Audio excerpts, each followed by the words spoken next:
I'm Ann Byer with Keller Williams. And I'm Terry West with Draper and Kramer Mortgage Corp.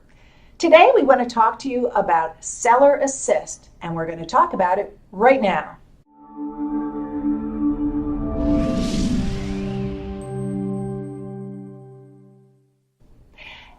There are many times that I have a buyer who has income that can afford a certain level, but they're a little shy on the cash. They haven't saved as much money. And a seller assist is a lovely vehicle to get them money. Now, the seller has to agree, and the seller, obviously, you have to give him a net amount of money that he will agree to make this deal work. But there are some limitations on how much of a seller assist you can actually get from a seller.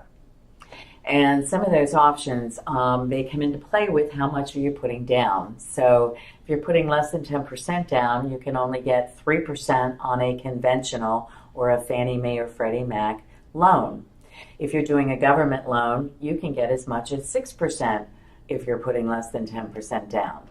If you put over 10% down, then you can get on a conventional loan that 6% seller's assist.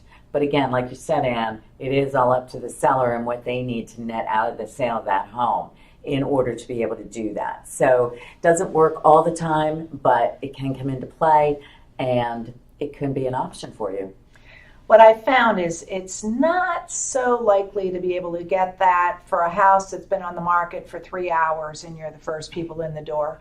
But for a home that's been sitting for a little while and the seller wants to negotiate, it's a fantastic vehicle for you to get a house with not enough money. Thank you, Terry. Thanks, Ann. Remember Terry for your mortgage. And remember Ann, your real estate agent. Your local connection.